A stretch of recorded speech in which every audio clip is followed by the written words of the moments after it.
Classes Alam एलाज English classes में आप सभी का स्वागत है गाइस। आज का टॉपिक प्रेजेंट परफेक्ट टेंस है। प्रेजेंट परफेक्ट टेंस जो हमारा टेंस का थर्ड पार्ट है। First part present indefinite tense और प्रेजेंट कंटिन्यूअस टेंस, जिसका लिंक मैं डिस्क्रिप्शन में दे रखा हूँ गाइस। तो आज हम लोग चलते हैं, सबसे पहले प्रेजेंट परफेक्ट टेंस के बारे में जानते हैं। प्रेजेंट परफेक्ट टेंस किसको कहते हैं गाइस। तो प्लीज़ आप इस वीडियो के अंत तक बने रहें और पूर्ण रूप से अगर आप इस वीडियो के अंत तक बने रहते हैं तो आपको पूर्ण रूप से प्रेजेंट परफेक्ट टेंस समझ में आ जाएगा। तो सबसे पहले हम इस टेंस के बारे में कुछ इम्पॉर्टेंट चीज़ को देखते हैं। कहता है प्रेजेंट परफेक्ट टेंस जो होता है वो यदि कोई काम अभी समाप्त हुआ है या जिस अवस्था में समाप्त हुआ है वह अवस्था अभी तक बनी हुई है या काम समाप्त होने पर भी उसका फल अभी तक कायम है गाइस। अब हम लोग यहाँ पे देखते हैं कि जो हमारे सेंटेंसेस होंगे वो किस प्रकार के होंगे, यानी हमारी मुख्य क्रिया के अंत में या है, ई है, ए है, चुका है, चुकी है, चुके हैं। जैसे हम लोग देख सकते हैं मैंने यह काम किया है, लड़के मैदान में चले गए हैं, वह भोजन कर लिया है, मैं अपना काम समाप्त कर चुका हूँ गाइस। अब हम लोग यहाँ पे हम लोग सबसे पहले प्रेजेंट परफेक्ट टेंस का स्ट्रक्चर को देखेंगे। तो सबसे पहले जो हमारा स्ट्रक्चर होता है उसमें हम लोग देख सकते हैं subject plus has oblique have plus V3 plus object. इसमें तीन चीज़ हम लोगों को यहाँ पे स्टडी करना पड़ेगा क्योंकि तीन चीज़ हम लोग यहाँ पे न्यू देखने को मिल रहा है। एक हैज़, हैव और वर्ब का तीसरा रूप यानी तीसरा फॉर्म। तो सबसे पहले हम लोग इसका आइडेंटिफिकेशन को देख लेते हैं। चुका है, चुकी है, चुके हैं, या है, ई है, ए है। ये हमारे जो प्रेजेंट परफेक्ट टेंस का जब वाक्य होगा तो उस क्रिया के अंत में ये सारे शब्द जो है वो मौजूद रहेंगे। तो चलते हैं, सबसे पहले हम लोग ये देखते हैं कि हैज़ और हैव का प्रयोग कहाँ करेंगे।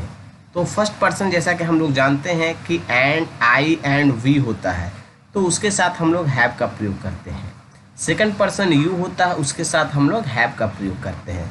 थर्ड पर्सन सिंगुलर भी होता है और थर्ड पर्सन प्लूरल भी होता है। तो थर्ड पर्सन सिंगुलर सब्जेक्ट के साथ ही, सी, इट, नेम के साथ हैज़ का प्रयोग करते हैं। वहीं थर्ड पर्सन का प्लूरल सब्जेक्ट जो दे होता है उसके साथ हम लोग हैव का प्रयोग करते हैं। अब यहाँ पे हम लोग ये देखेंगे कौन से सब्जेक्ट के साथ और कौन से सब्जेक्ट के साथ हैज़ और कौन से सब्जेक्ट के साथ हैव का प्रयोग करते हैं गाइस।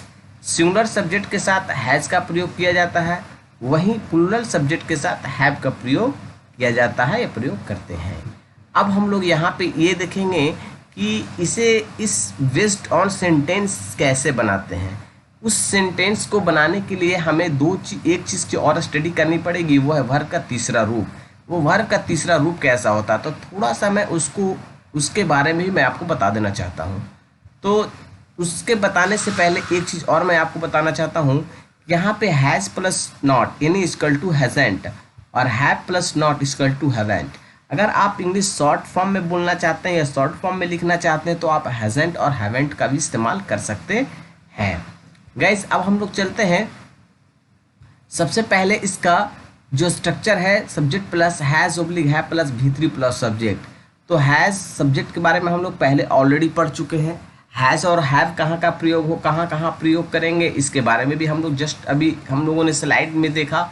अभी जो हम लोगों को पढ़ने वो वर्ब का तीसरा फॉर्म, वो कैसा होता है उसके बारे में हम लोग डिस्कस करते हैं गाइस। तो यहाँ पे देख सकते हैं ये हमारा वर्ब का पहला रूप है, ये दूसरा और ये तीसरा। तो हम लोग का जो टोटल फोकस करने हैं वो वर्ब का तीसरा फॉर्म पे करने हैं। तो यहाँ पे बहुत सारे ऐसे शब्द आपको मिलेंगे जैसे कि आप देख सकते हैं plate, danced, broken, hot out. तो गाइस दीज आर वर्ब्स। ये सब जितने भी आप येलो कलर से देख रहे हैं, जो येलो कलर से अंडरलाइन है, येलो कलर से जो आप दिख रहा है, वे सारे के सारे हमें वर्ब का तीसरा रूप है और इन्हीं शब्दों का इस्तेमाल हमें प्रेजेंट परफेक्ट टेंस में किया जाना है।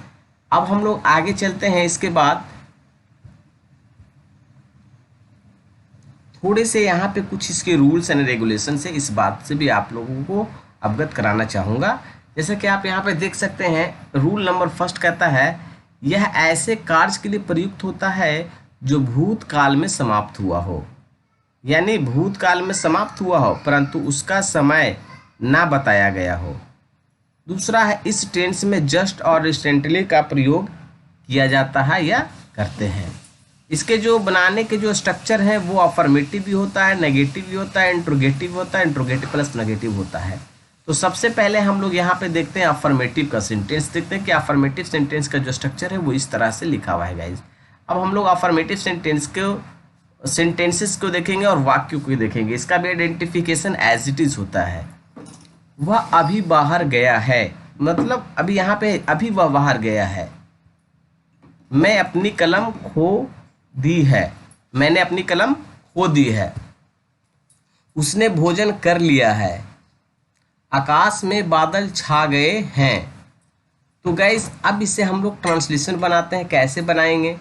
जैसा कि आप देख सकते हैं यहाँ पे वह अभी बाहर गया है, तो he has just gone out. Second, मैं कलम खो दी है, मैंने अपनी कलम खो दी है। I have lost my pen. उसने भोजन कर लिया है, ही हैज टेकन फूड। आकाश में बादल छा गए हैं, clouds have gathered in the sky. तो thus we can understand present perfect tense, और ये सारे के सारे जो है हमारे अफर्मेटिव सेंटेंसेस हैं। अब हम लोग चलते हैं नेगेटिव सेंटेंस की ओर। तो नेगेटिव सेंटेंस में भी हम लोगों का जो स्ट्रक्चर होगा वो थोड़ा सा डिफर होगा गाइस। वो स्ट्रक्चर जो हमारा होगा वो सब्जेक्ट प्लस हैज़ ओब्लिग हैव प्लस नॉट प्लस भी3 प्लस ऑब्जेक्ट, ये हमारा नेगेटिव है। अब जो है हम लोग इसका आइडेंटिफिकेशन को देखते हैं। चुका है, चुकी है, चुके हैं, एज इट इज़, जैसा कि मैंने आपको अफर्मेटिव बढ़ाया। एज इट इज़ हमारा नेगेटिव सेंटेंस में भी इसकी मुख्य क्रिया इस प्रकार से सेंटेंस में होगी। अब जो है इसका हम लोग थोड़े एग्जाम्पल्स को लेते हैं। शिक्षक उसे नहीं बुलाए हैं। सेकंड, वह अपना काम समाप्त नहीं किया है। अब इसे हम लोग सेंटेंस में परिवर्तन करते हैं। जैसे अब हम लोग इसे जब ट्रांसलेट करेंगे तो the teacher has not called him, he has not completed his work. ये दोनों सेंटेंसेस जो हैं वो हमारे नेगेटिव सेंटेंसेस हैं, यानी नेगेटिव वाक्य हैं। अब हम लोग चलते हैं इसके बाद इंट्रोगेटिव सेंटेंस की ओर, यानी इंट्रोगेटिव स्ट्रक्चर की ओर। तो इंट्रोगेटिव स्ट्रक्चर में जो हमारा एक्जुलरी वर्ब होता है वो पहले आ जाता है, उसके बाद हमारा सब्जेक्ट होता है, उसके बाद भी3 और ऑब्जेक्ट, और इसमें जो है क्वेश्चन मार्क को हमेशा अंत में दिया जाता है गाइस। तो अब हम लोग इसका आइडेंटिफिकेशन जो होता है वो एज इट इज़ होता है, जो मैं शुरू में भी पढ़ाया हूँ। ये आइडेंटिफिकेशन सारे के साथ एज इट इज़ होंगे, एक ही होंगे। थोड़ा इसके एग्जाम्पल्स को देखते हैं। क्या शिक्षक उसे बुलाए हैं? क्या आप अपना काम समाप्त कर चुके हैं? तो जब कभी भी इंट्रोगेटिव सेंटेंसेज होंगे तो वो पहले क्या से जो है वो आरंभ होगा। अब इसे हम लोग जो है इंट्रोगेटिव सेंटेंसेस को देखते हैं कैसे बनाएंगे। Has the teacher called him, has he completed his work.